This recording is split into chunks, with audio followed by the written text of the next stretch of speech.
Oh my God. Okay. Oh, shut up. Yep. I mean, I know how to cook. Hey, I'm Kristen Kish, and today we're gonna be grilling up some Westholme tomahawk steaks with charred broccoli and sweet potatoes. Grilling a steak, 101. Temper your meat, salt and pepper it, touch of high smoking point oil, throw it on your grill, let the grill do the work, let the meat speak for itself, carve it up, serve it to your friends, and look like a dang hero. The star of the show, the lady of the evening, is these beautiful Westholme wagyu tomahawk steaks. So what I love most about the Westholme wagyu is the flavor. You know, flavor comes first. Obviously they're beautiful, but really the elevation of beef flavor, how you can feel and taste exactly what those cows were grazing on, is a really spectacular thing. All that marbling, all those fat pockets, that's like all flavor.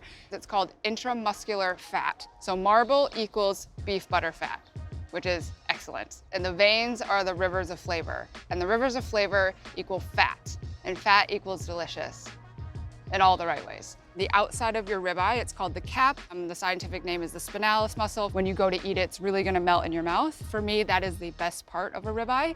It's my favorite part of the cow in general. It's very tender, really, really buttery, very rich. And then you have the eye of the ribeye. You also have gorgeous bone, all the fat bits, all the little meat pieces. I'm literally salivating as I talk about it. Crispy, crackling, juicy, fatty nuggets of beefiness. That's right, that's how I described it. Couple things that we need to talk about steaks and grilling meats in general, especially large pieces like this. They have to be tempered. And when we say tempered, that means letting them sit out at room temperature for a good 30, 35, even 40 minutes. You're not gonna get sick. It's allowed to stay on the counter. And in fact, it's going to yield a more beautiful, perfectly cooked piece of meat.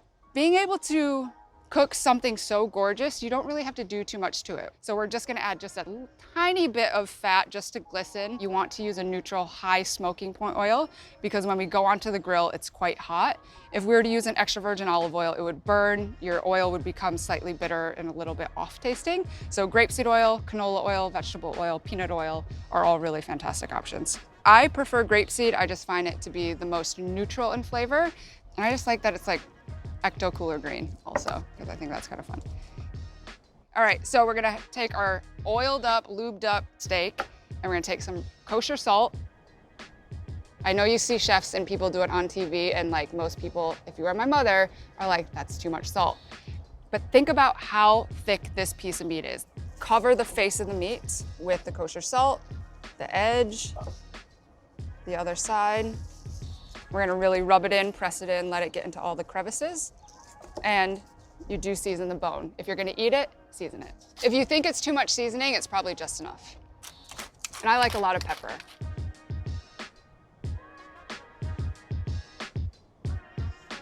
Our smoker's ready to accept these steaks. So let's throw them on. You can smoke it for as long as you want, so long as it doesn't overcook. You can go as long as you want and impart as much smoke flavor to your liking. I'm going to go around that 220, 230 mark for about an hour and a half. And then from there, we're gonna remove the steak, crank up the grill, get a super, super high heat going. So then when we place the steak back on, you get that sizzle and the crust will start to develop. So the higher the heat, the better.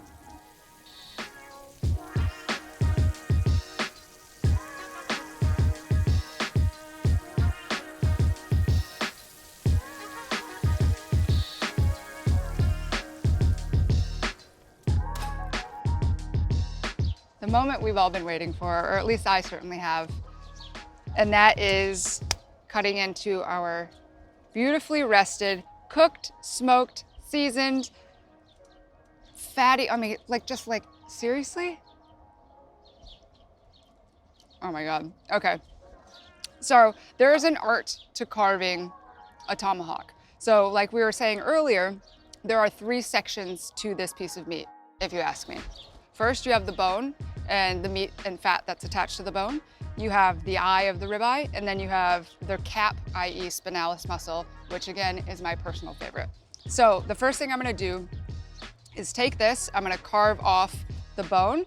So if you kind of look at it, you can really see where that bone goes. So it's just right along that curve. So what I gotta do is start at the top and let your knife just follow.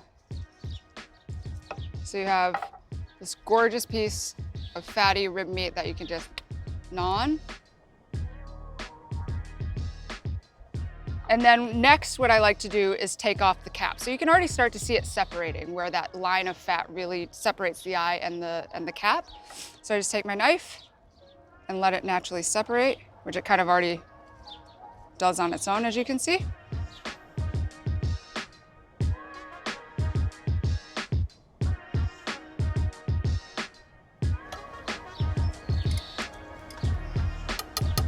Oh, that's butter. And then we are left now with the eye of our ribeye. And then the way I like to do it is just rearrange it right back on the plate against the bone as if it was never taken apart.